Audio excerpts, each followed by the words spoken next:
YouTube recently introduced the click-through rate in the YouTube Studio. This is a critical metric for the success of your videos because it measures how well you convert the impressions your videos get into views. A higher click-through rate is better than, right? Well, I have two videos here. This one has a click-through rate of 5.5% and this one has 3.5%. Which video do you think is more successful?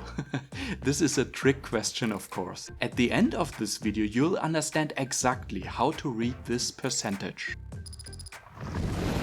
Hey YouTubers, Nico here. So YouTube tells us half of all channels and videos on YouTube have an impression click-through rate that can range between 2% and 10%. So that tells us if we are in the right ballpark. They continue. To interpret this data, keep an eye out for particularly low or high numbers. That's where your main learnings will be. But what about the percentages in the middle? They say, looking at click-through rate alone is not recommended. Wow, okay, what should we focus on then? Let's look at the two videos again. Pay attention to the impressions. This one got twice as many impressions. So even though it had a lower click-through rate, it still managed to convert those impressions into more views. The bottom line is what counts, right? The views. However, if this video have had a higher click-through rate, then it would have gotten even more views. So did I do a bad job here? Well, yes and no. The click-through rate is influenced first and foremost by your thumbnails and titles. Improving them, making them more eye-catching, improves the click-through rate. But this is just half of the picture. The other half that influences the click-through rate is how YouTube promotes your video. YouTube promotes your video by creating impressions. It shows your video to many different people. And the question of the day is, who are those people? Seriously, let's think about all the people for whom your video shows up and thus creates an impression. Certainly, some of those people are your subscribers. When you publish a new video, YouTube sends them a notification, shows your video on the home screen and more. Your subscribers usually produce a high click-through rate. After all, they subscribe to your channel for a reason and are eager to watch new videos you publish. Then you probably have done some SEO and your video is ranking in search. So some of those people found your video through search. If it ranks high and has a great thumbnail and title, then it will also produce a high click-through rate. But what about all the other people? Well, these are people YouTube decided to promote your video to because they have similar interests or watch similar channels. They are very similar to your subscribers and similar to those people who found your video through search. Of course, there are many more people watching YouTube, but first YouTube focuses on very similar people to check how they enjoy your video. For example, if these people really enjoy your video as well, that means a high click-through rate and a high watch time, then YouTube promotes your video even to these people. But in the other case, where those similar people did not enjoy it, that means low click-through rate and low watch time, then YouTube stops promoting it any further.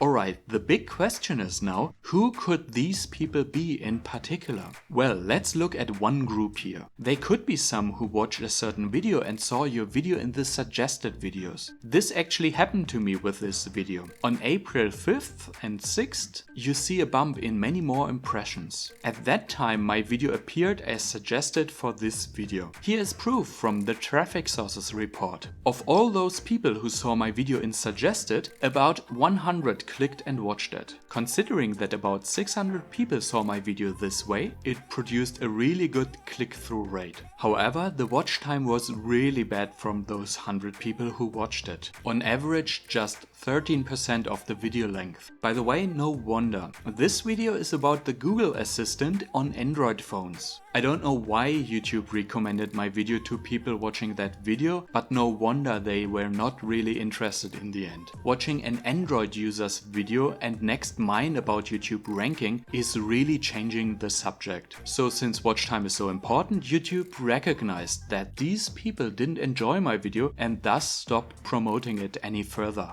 Okay, what do we learn from that? We can do great thumbnails and titles to get a high click-through rate, and we can do a great video to get a high watch time. But this success is heavily influenced to whom YouTube shows our video to. It highly depends on the people who get the impressions, and that influences the click-through rate and the watch time. Here we had a high click-through rate and a low watch time. time. Another group might have had high watch time but a bad click-through rate. And yet another group bad click-through rate and low watch time. Only if a group has high click-through rate and high watch time, then YouTube will promote your video to even more people. So that means especially the click-through rate can fluctuate a lot. It really depends on which people get the impression. So remember, YouTube says looking at click-through rate alone is not recommended. At least also take the impressions into consideration when you compare two of your videos. And even then, don't jump to conclusions too soon if the difference is not very big. It's easy to accidentally compare apples to oranges, just because your choice of video topics may make YouTube promote your video to completely different people. I probably could have done a better job at getting a higher click-through rate for this video, but the video topic had an appeal to a much bigger audience, so this one is the winner in the end.